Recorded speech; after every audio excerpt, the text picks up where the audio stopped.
Tracy, Brittany, and I are back in our respective studios, and we actually had a really fun time in our last episode. The tea drunkenness was real. The bad accents were real. We can't promise we're not going to stop with the bad accents just to go around. So, I really enjoyed that. I really enjoyed those cookies, the tea, all yeah. the little doodads and whatnots. It was a great time. And I realized that we completely butchered our retelling of episodes 4 and 5, but we're going to bring it with 5 and 6. That's how we're going to make up for it. we're gonna bring it back together and tie it in a beautiful little bow. We were just having a good time, and I think that's part of the charm of our podcast and our show is Well, that we don't really it's bad. It's something well, else, you know? it's really along the lines of native humor. And just so you know, friends, we still have, oh my goodness, look at the glare on that. Oh my. Native humor is some. I'm gonna get this right here badly, very badly. Native humor is something else. Mugs in blue and red are still available. Use the code QueenBee for 20% off your order. Go to www.brittanyshulman.com/merch. There are mugs there for you. Also, there's some shirts. So if you know little people who need some ribbon shirts, they're available as well. Just to put that out Oh, there, ribbon 20% shirts. off. 20% off. So 20% Queen Bee. off. Just letting you know. So that is that's all of our church announcements. Any more shameless plugs here? Anybody? Going once, going twice. Right into it because there's a lot to talk about. There's a lot that happened in episode 6 and 7. It's kind of like they're coming to an end of the season. A little bit. All right. So with that said, I'm gonna just get started. Tell us, what do you have to tell us, Paula? Marina and Colin. So we are at a very pivotal moment in Marina's story that now involves Colin. And we'll talk about that later. Never mind. And he makes an announcement, right? And his brother is like, "Yo, what is going on?" And he tells his brother point blank, "Hey, I don't need your permission like Daphne does." It's funny because he waits until they're having like a garden party and they're in public before he, without any notice to anyone, says, "I have an announcement to make. I have an announcement. Yes, I'm getting married." And it's to Marina. And his mother she's shocked because he's the third brother. He's not number 1. He's not number 2. He's not he doesn't have to get married. He's still really relatively young marriage wise. And I think he's like 18 because Daphne's 17. Or he's either 19 because Daphne's 18. He's super young marriage wise because remember he's got 2 older brothers. Oh yeah, he's such a baby face already. I think I like Colin a lot. I can't tell them apart. I'm gonna be real honest. I can't tell Anthony and Beauregard. Benedict. Oh, come on. Benedict apart at all. But I can tell Colin apart from the other 2. But they did a really good job casting. Starting off with my serums today. I'm doing my the stuff you don't see on camera today. So that's where we are. So but I did want to talk about that. The fact that we're in episode 6 now. The first 5 episodes have all been about getting Daphne married. And all of the hoops she has to jump through, all of the, you can't be by yourself. You can't be along with a man, which obviously she don't take very seriously because she's done it twice now.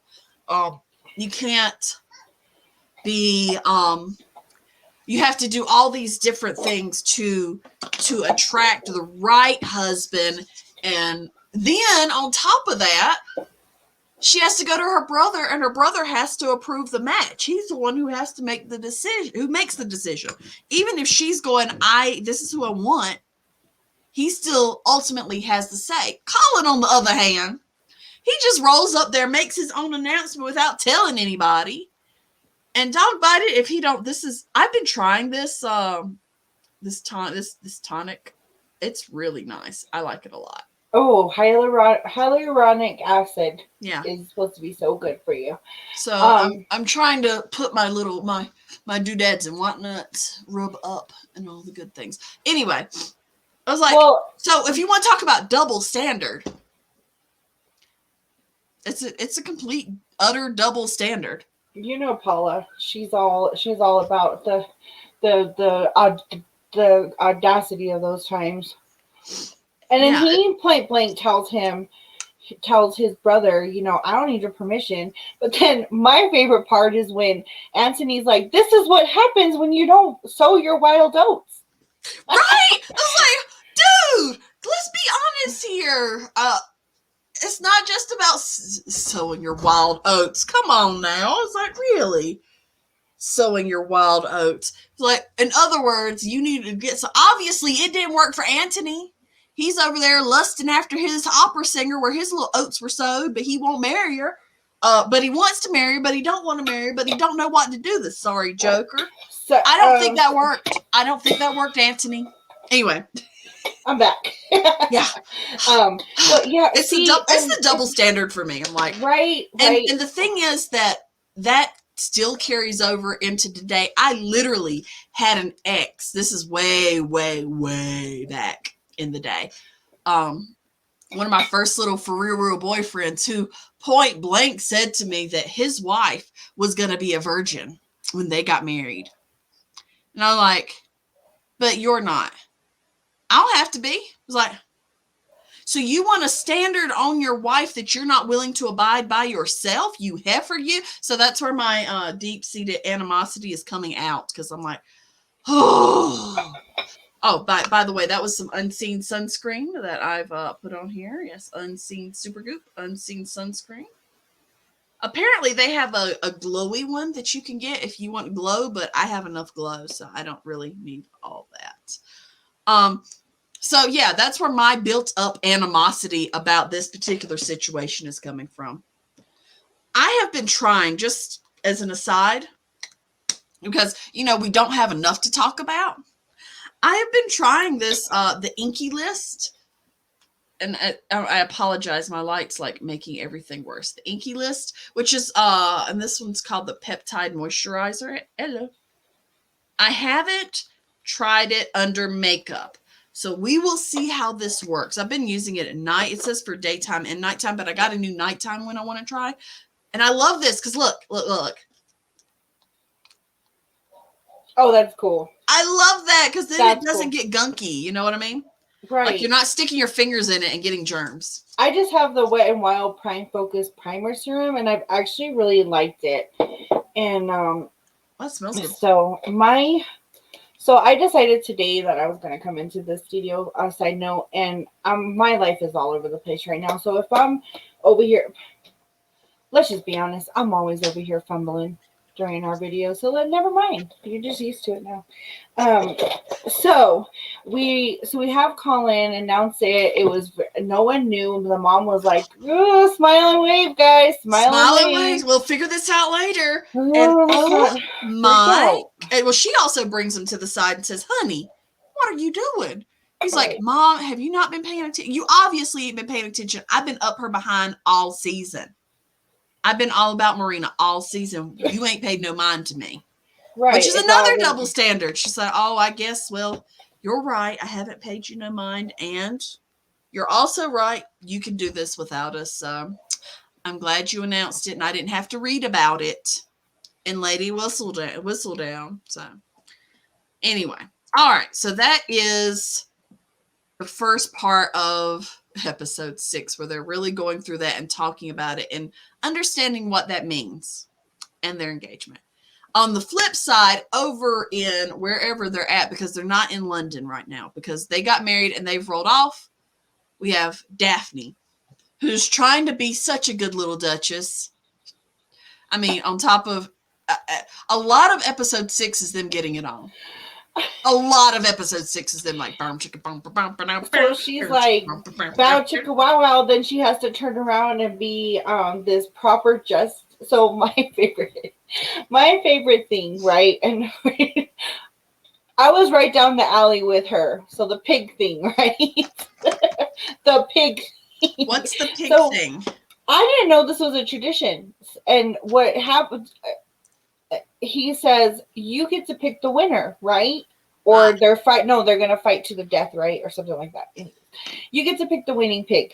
Uh-huh. And she's like, no pigs to slaughter because I didn't want to see the pigs die and choose them. And I was laughing so hard because I was like, but that's going to be your dinner, right? Well, It's your celebratory dinner for the farmers or whatever to introduce you to this area. Is that am I wrong or am I right? The expert in the room. Well, yes and no. More so that it's whoever wins gets the contract for the year, so that their pigs, their farm gets those funds. So by not picking someone, there's no contract. And that's the part she didn't understand, is that it's this weird, it's the weird hierarchy that they get to make these decisions, but these also affect the lives of the people who are living there. So it's not just that, oh, I don't want to pick somebody. It's also, I am keeping you from your livelihood. Oh, which is what her her housekeeper explains to her later. I don't think housekeeper wants her there. Let's just start with that. I think housekeeper's just used to housekeeper was used to the way things used to be. And change is hard. And Daphne's so trying. That's why she runs out of her lovemaking session with her husband and says, okay, I'm done now. I need to go talk to my housekeeper because I need to know what's happening. And she's just a young and ambitious, dare I say, uppity. She's like, I think we should do this and I think we should do that. And her housekeeper's like, yeah, whatever. Yeah. And then she makes the remark. My favorite thing she does, the housekeeper, you want to talk about a slur. Now she, talking about Kool-Aid's mom, she was a proper duchess. Oh yeah, I remember. And she's taking her through as she's taking Daphne through the house, and Daphne's talking about, I should invite the vicar. I should fix this up. I want to redecorate this room. And she's like, redecorate? What? And then we have Simon. Oh, I'm gonna redecorate. I wanted to run it by you. And then he's like, I don't care about none of it. Just throw it all out if you have to. Right. That's hilarious. Today, I primed with my poor professional, so I can dim this down a little bit. I'm going to use my Bare Minerals stick foundation. I don't use. Come on. Ooh, stick foundation. I actually like a good stick foundation periodically sometimes. I'm going to go. So, guys, this might be shocking, but Paula's not going to tone it down today. What? Wait, don't mean to cause any alarm. I'll blink once. I'm okay.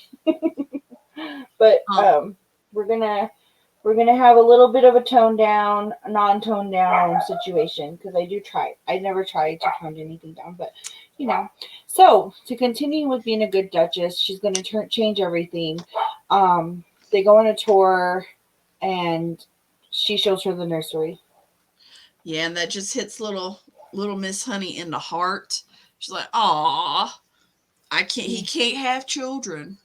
Mm-hmm. I mean, we can brown, but he can't have children. Right. He just can't." Okay, so are we going to talk about before we move on to our next subject, let's just talk about the gossip between her and her lady in waiting, right? Because it's not a secret that they're bow chicka wowing everywhere and on every surface in the house, but she also starts to gossip with her lady in waiting. And is that customary? Is that usually what happens? Is that the lady in waiting and the lady are actually like really close and they talk about? Yes, well, in the real world, yes, you would want your lady in waiting, or your companion, because sometimes there was another hierarchy that there would be a companion, like the person that went with you to do stuff or whatnot. Mm-hmm. But yes, they would have a very close relationship, and it would be, you know, the person she confided in the most. So it does make sense that she would go to her and say, okay, I am confused. I am, you know, we're doing the, but that's how you make babies. She didn't know that's how you made babies. Right. And she was like, I thought that things didn't work when you couldn't bear children, when you couldn't produce children. But I'm so happy I was wrong because it feels great. Well, no, it's not just that. It's that he is, I mean, and they show it, but they don't show it because, you know, it's Netflix. He is not completing the act and completing it outside of her. He's pulling out. I'm trying to be subtle, but I can't be subtle. He's pulling out. And he's engaging in the pull-out method to not have children. And she doesn't quite, she just thought that was part of the act, because remember, nobody told Daphne Jacob about how this all works. Jacob. She has no clue. So he's pulling out every time, and she just thinks it's part of the process until she goes to her ladies' maid. She's like, okay, I need you to explain how this works. I don't understand. And she gives her the lay of the land. And we'll go ahead and jump on into, so Daphne decides to see if he really is incapable of having children or if it's a choice. Mm-hmm. And encourages him to finish his lovemaking session by getting on top of him and letting him finish without him getting off. He feels betrayed because he thinks she knows how this works. She feels betrayed because she's like, I thought it just didn't work. So it works and you're just choosing not to? So that creates a big rift between the two of them. That honestly breaks my heart because, well, I mean, just imagine. And I think Simon needs to just shut up. Just kidding. Well, I mean, which part breaks your heart? The fact that she didn't know what was happening and still engaging in it, or the fact that he is choosing not to have children? That it really sucks because, you know, sex is such a taboo topic, and her mom didn't prepare her for things like that. And I think that is, like you said earlier, that is still very prevalent in our society. Oh, yeah. And so these guys get to sow their wild oats so they know exactly how all of this works. You know what I mean? But then Daphne goes into this whole situation and it's kind of, I felt like it was kind of understood that he was going to be the one teaching her these things. But then he keeps it from her about how things work and sort of depends on the fact that she doesn't know how things work to keep his secret.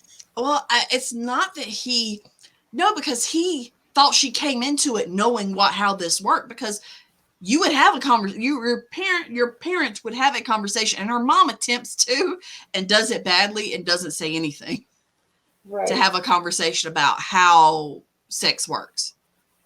So yes, you would get the conversation and know it wasn't your husband's responsibility to teach you. So Daphne is feeling betrayed on all accounts. She's like, Mom didn't tell me nothing. You're not telling me nothing. I don't understand any of this. And there are no books. There are no books available to me. There's no internet for me to look this stuff up and understand. So she goes to her pal, lady in waiting. Yeah. She's like, tell me how this works. And that's improper too, isn't it? No, because her lady in waiting is that's her confidant. That's the one who's cleaning the sheets the day after. That's the one that she confides in. So that's not necessarily improper. Oh, okay. But you would think she would have some sort of information before going there. Anyhow, see you here nor there. Let's talk about our girl Eloise. And we are, friends, blurring 6 and 7 together. So we're not really timelining it. This is both episodes kind of in a row. Yeah, you know what I'm saying. You catching what I'm dropping? Okay, and you good. Okay, good. All right. So Eloise. So now that Daphne's married off, Mom is like, Eloise, maybe you should start coming to parties with us. Let's lower your hemlines. And Eloise is like, sure. You know what? I do want to go because I want to talk to the queen. And that's the only reason she agrees to it. She ain't agreeing to lower her hemlines and show up to stuff because she wants to do it. She has theories and thoughts, and she is trying her best to figure out who Lady Whistledown is. And so she's actually gotten with the queen, and the queen's who is also interested because she's like, I need to know everything. So Eloise, this whole time, and we've seen this pretty much from the beginning till these 2 episodes, her really trying to figure out who is Lady Whistledown. And she thinks she has it because she goes, she first was like, I thought maybe it was a widow. And that kind of makes sense because it's someone who could be in society but not be in society. Mm-hmm. Then she goes, no. Who would have access to some secrets, man? Who would know stuff? Oh, it's got to be a servant. And her, she thinks it's her mom's lady in waiting. And not her mom, Lady Featherington's lady in waiting. And she just laughs. She's like, it's not me. Who would have, do you even know what all we have to do? Who would have what servant would have time to do this? Right? What on earth? Yeah, I love that. But then, while she's getting her hems lowered, it comes upon her. There is someone who always gets the gossip and always gets the goods and is always there but not there. Right. The dressmaker, and I completely forgot her Genevieve. name.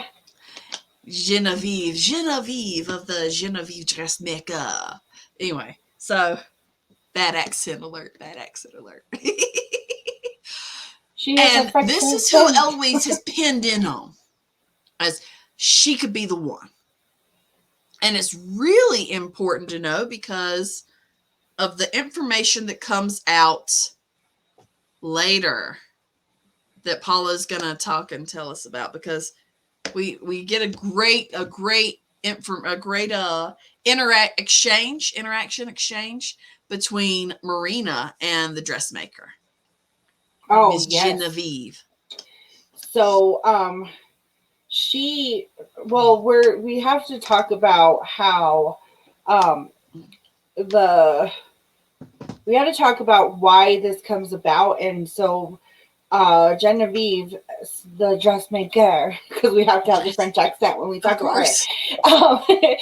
She actually is like, you need to pay your debts. Like, I can't make dresses, Miss Lady Featherington. You need to pay me, girlfriend, because you have a bill that's way too big. And she insinuates that, like, well, go across town because you owe me money. The prices there are probably better, but that's like a slap in the face. Like, dare not go to a different dressmaker because Genevieve is the prime of the prime, right? She's in high society. She's the creme de la creme. She is the one. She is the French dressmaker that we go to. Exactly. And it would be, of course, it would be very telling of their situation if they went to a different one. Yeah, and this is the Featheringtons, because Marina needs her trousseau. She needs her dresses. She needs all her stuff to get married. I'm sorry. Continue on. Oh, so I needed you to do that anyway because I needed to connect my eyeliner. It's a very precarious job with eyeliner, right? So anyways, so she says, well, oh my gosh. And then Marina pulls her aside and says, I know you're faking your accent. I know who Marina you just are. drops the je ne sais quoi, je suis la Judy, pana pare coup, manage quoi. and she's dumbfounded. She's like, oops. And then she serves them because Marina's like, oh, heck no, lady. I know you. I got you all figured out, chica. I love it when people try to pull a fast one and they get busted. And that was the moment. I mean, I'm rooting for Genevieve, but yeah, that was the moment I was like, all right, good job. Because Good job, Marina. And she serves them, and Marina gets her trousseau and all of her stuff that she needs to get married to Mr. Colin. Now let's talk about the love triangle. The love triangle. Yeah. It's Marina and Colin, and love Penelope. She's probably my favorite, because Paula's got a root for the plus size women in the room. You know what I mean? And there's Marina. Okay, now Marina, I know, has a situation. Now let's just. I mean, if you forgot, you forgot. And she's ready to get married. Colin is like, oh my gosh, apparently he didn't sow his wild oats, so he's after Marina, whatever. It's like the first fuzzy that comes along is pretty much what his brother's saying, the Joker. And Penelope, she's like, did you hear the announcement? So happy to Penelope. And she's like, yeah, and like really upset because we know that Penelope has a thing for Colin, but not only a thing for him, they've been best friends their whole lives because they grew up across the street from each other, right? And so she has this soft spot, and knowing this is, hurting her because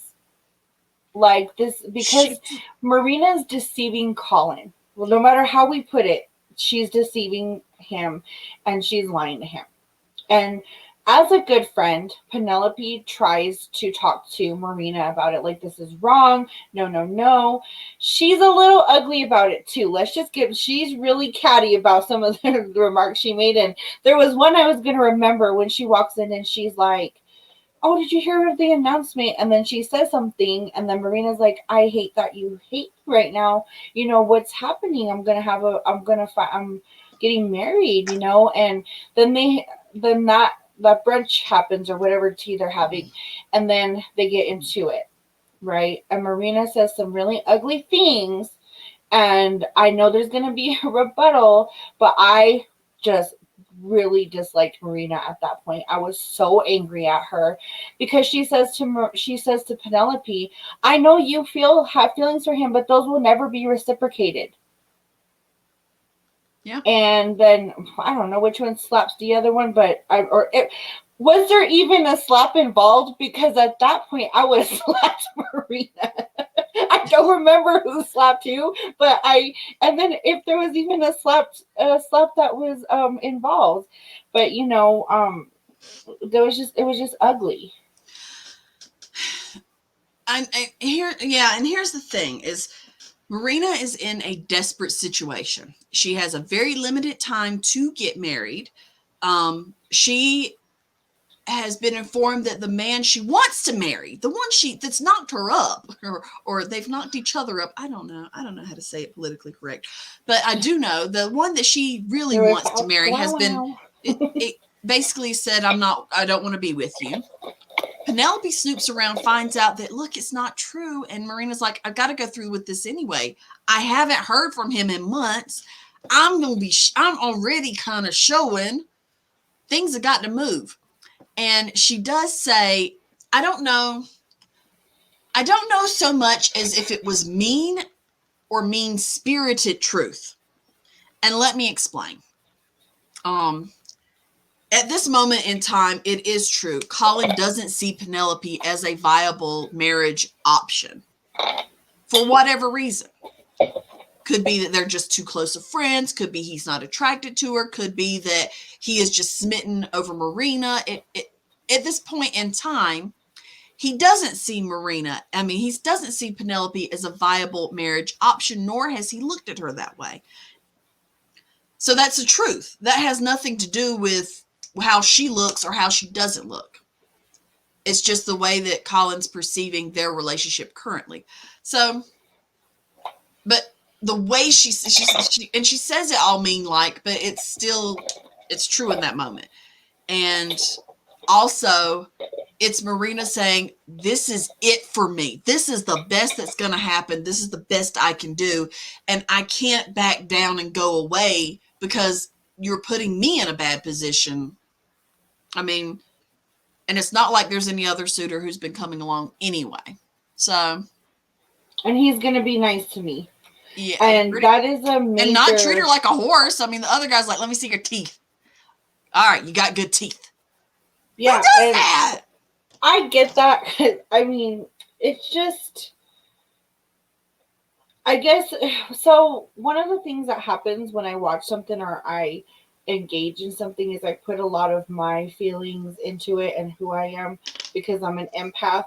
So for me, when I saw that all played out, it was her just being awful. And, you know, there are ways, let's just be honest, there are ways to tell somebody that no one's going to care for them in a lot less horrible way. But she didn't say no one's ever gonna love you. She said Colin doesn't look at you that way. Again, I get very emotional about this. So when I'm seeing this played out and hearing her say that, I'm also feeling it because this is what society tells me, right, as a person. And I'm sorry I'm getting so emotionally vested in Penelope's story, is that because I'm plus size and because I look a certain way, or because Penelope looks a certain way, she'll never have anyone love her. But she's literally just saying Colin. Yeah. And that is not reciprocated. And it doesn't. No, I got beef. I got some beef with the beef. Okay. I got beef with the costume designer. Because Penelope is not really a big girl. I mean, no, she's not. If you're looking at comparisons of her and the other, she's really not that much bigger. And also, why are y'all cutting her dresses here when the other dresses can go below the bust line? That line, that empire waist, is supposed to be below the bust line, and yet you're continually chopping her boobs in half, and that's unnecessary. And I don't like that. If someone who makes clothes, who sews things, who has put together dresses and costumes, that's not necessary. And that's not even period. That's not period either. That irks me because it would be below the bust line, and her bust ain't that big. It's not like, I mean, it's so horrible. It's so bad. The costuming of Penelope is so bad, and they constantly pick colors that are horrible on her skin. And they don't have to because they're not period colors anyway. Yes, I also wanted to shy. So I didn't mean to interrupt you, but I also got my Sultry Anarchy crew necks. Oh my gosh, I love those. I live in all of mine. I have 3 now. Well, you want to talk about clothing that's worth something? Let's go to some indigenous women brands such as Sultry Anarchy. I thought mine would be here by now, but it's coming. Aww. It's coming. But in the meantime, in between time, I am rocking this lovely, lovely blouse, which throw this on with some leggings, and I feel like I've done something. Right. That is fancy. I have done nothing, but I love, this is from Lynette Tracy Fashion. So. You have consistently said that with all of her clothing about how the top is really nice, but you just throw on some earrings and it's like the it isn't the other one with the army, the camel print, Lynette Tracy as well, and you're always saying how you just throw on some earrings and you've done something. So I really like that about Lynette Tracy. I love it. It's still a very casual, because this is very casual, very comfortable. But throw on some leggings and I feel like I'm a little more put together. And that's what I do like about her clothing, her aesthetic, and how she does stuff. That is super cute. Yeah. So, well, yeah, and sleeves too. Look at that. Oh, look, that is very, very fancy. Okay, fancy. Back to all right, Penelope. So that's my beef with. Oh, go ahead. Back to Penelope. They did her wrong, and I think that the costume designers and the whole thing makes it what kind of wants her to be the chubby girl. That, you know what I mean? Like they're playing up that narrative. Now, also on top of the costumes, I have another. Right, I know I have another bone to pick with them, and you just said it. She would have been way desirable back then. She a lot more desirable, if anything. Type.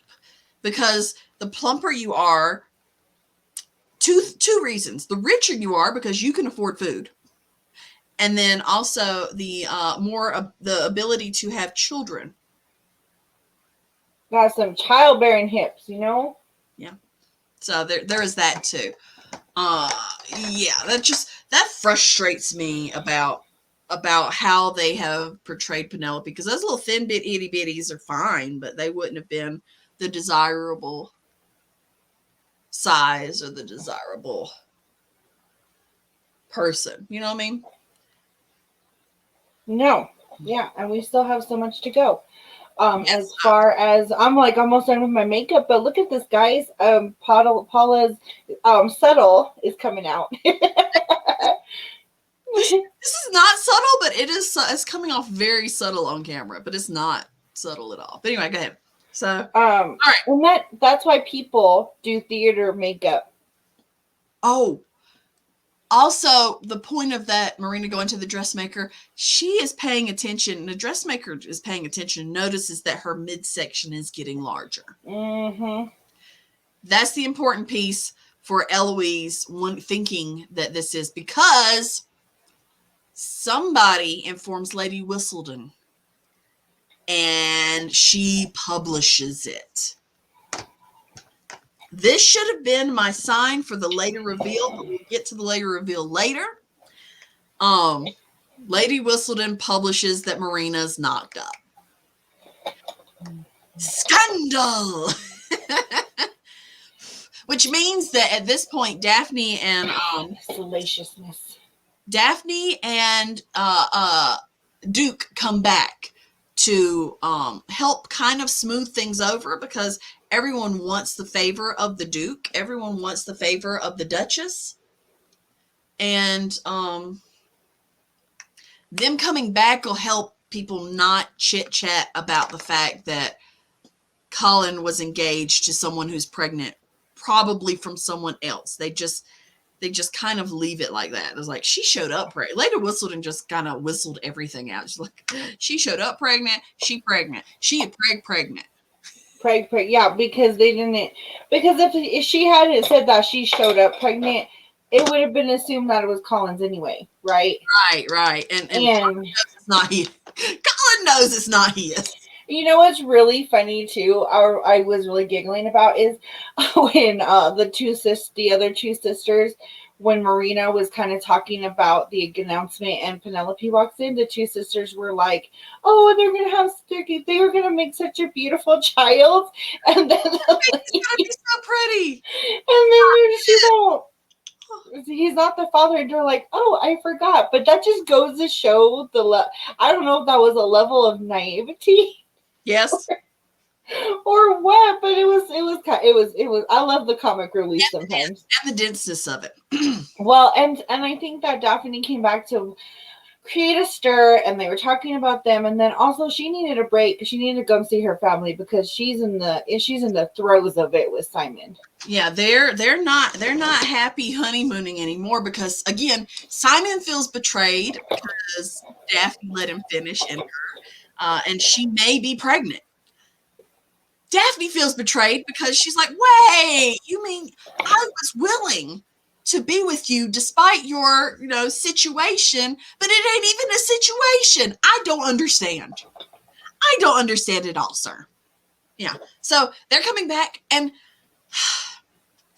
before we get to that, I do want to do the Lady Featherington confronts her husband, because after that dressmaker trip, she was like, wait a minute, why ain't you paying the bills? What is happening? This is why you don't want our girls getting married, because we ain't got no money, do we? And they don't have dowries, right? They don't have dowries. No, they have no money. They have no money because he spent it all gambling, and she confronts him, and you know what this man does? Instead of saying, "Yeah, honey, I'm gonna figure it out," he's like, "I don't know what to do." I was like, "It's too late for you to be crying now. You sorry body, you. There's no reason for this. There is no reason for you to be crying, because you sat over here and their money away. You sat over here and made it so that your daughters could not have a future, because if he's got no money, they can't get married. If they can't get married, they can't get no more money. Yeah, it's like, dude, you and your poor choices have affected your entire family. And yeah, is that because women had no autonomy, it was completely dependent upon the men around them. And if the men are sorry, like this Joker was, and starts crying about, I don't know what to do, there was no other recourse. There's nothing else. There's nothing they could do. Right. I mean, it's not like, yeah, exactly. I was just going to go there. There's no stock market.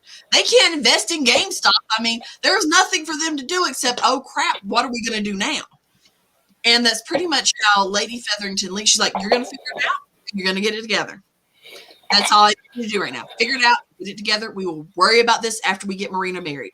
I need you to stop crying and shut up and be a man. Because you did this, sir. Anyway. And she had no idea whatsoever.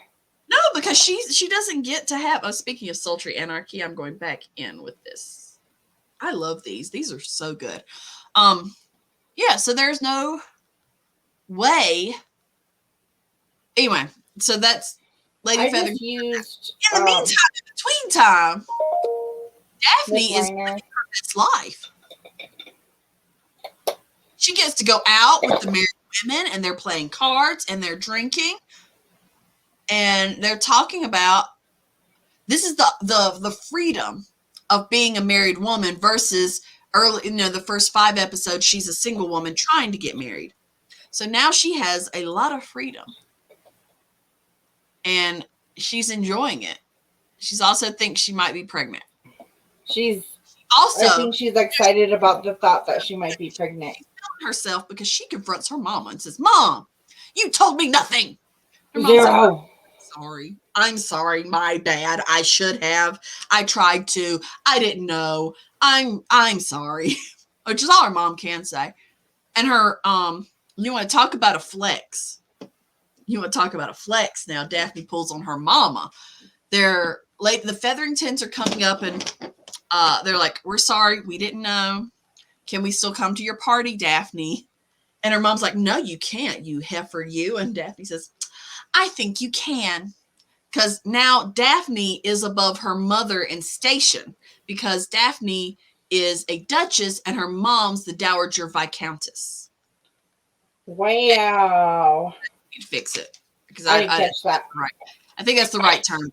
Because, yeah, so you talk about a flex. And Daphne does that periodically through the whole episode 7, where she's flexing on her mom because she's kind of pissed at her. It's like, you told me not. You did not prepare me. All you prepared me for was finding him. You didn't tell me what happens after. And so she does confide in her mom about what's happening a little bit and how the situation's going, and that they're on the outs, which you can kind of tell because they don't really hang out. They don't really hang out a whole lot. They're kind of on the outs with each other. So they go. The episode concludes with Marina attempting to abort her baby, and Daphne finding out at the opera, which is, you know what, that's, as someone who's had periods since she was 12, that's the worst, is to be out in public somewhere and feel it happening and go, dang. I know exactly. I was really feeling sorry for her in that moment when she goes into it. I was like, we all know, we all understand that. But then the added layer of, now I'm not pregnant, because her and Simon did come to an agreement that once they have their ball, because they can't see eye to eye on this situation, he will let her live her life and he will live his life, and they will live their life separate. And that's just how it will be.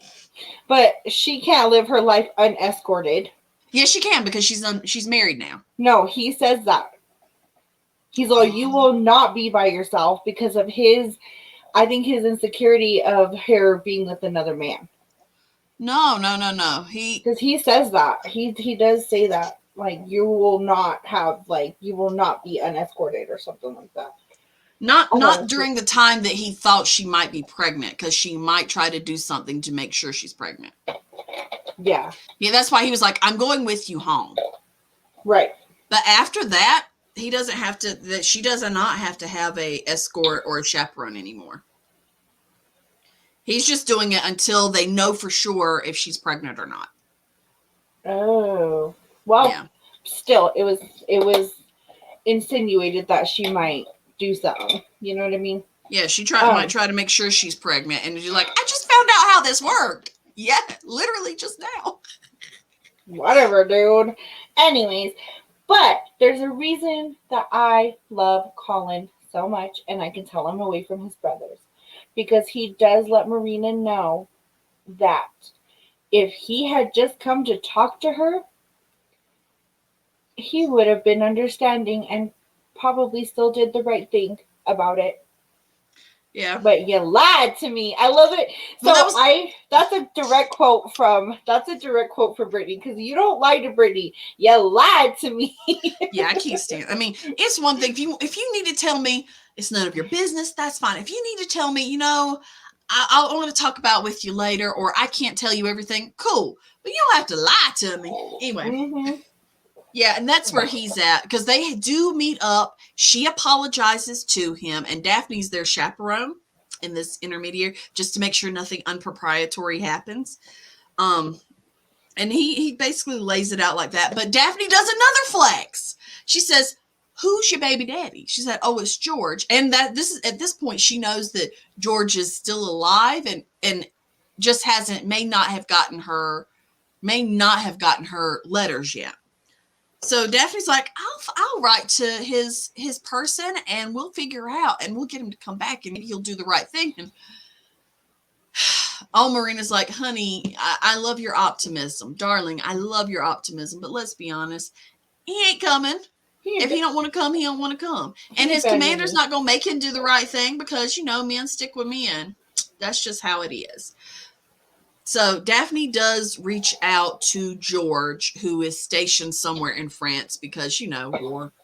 Doesn't she reach out to his general or something? Yes. And uses her title. Yes. And she's thinking that means something. And Marina's like, you're so cute. It means nothing because you're a woman.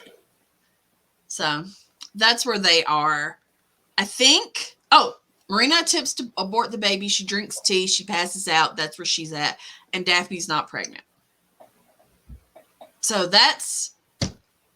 I'm impressed with us. That's 40 minutes of episode 2 and 2. God almighty. Episode 6 and 7. We are preparing for the grand finale with episode 8. All these things are happening because they're tying. Also, Lord Featherington does get a plan, and he asks the boxer to throw the match. Oh, that happens in these? I was going to mention it, but I wasn't sure. Because he's got to figure out a way to get money, and this is his way to get money, is to have the boxer throw the match so that he can bet against him and win.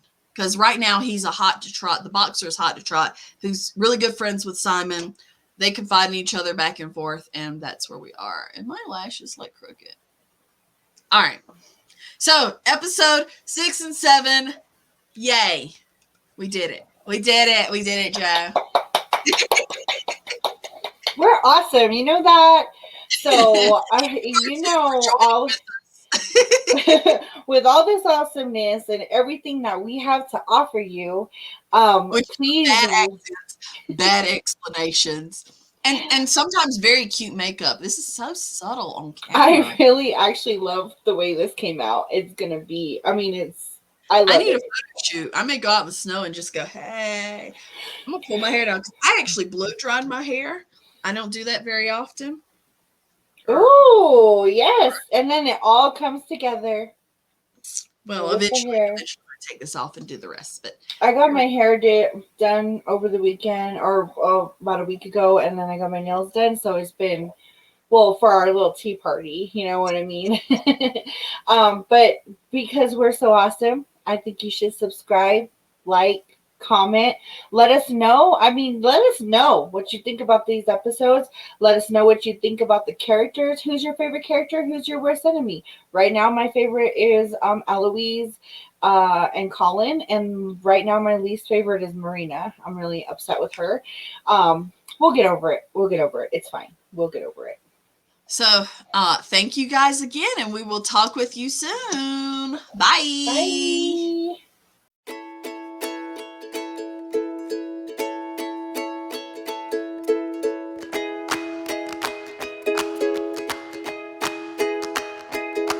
Bye.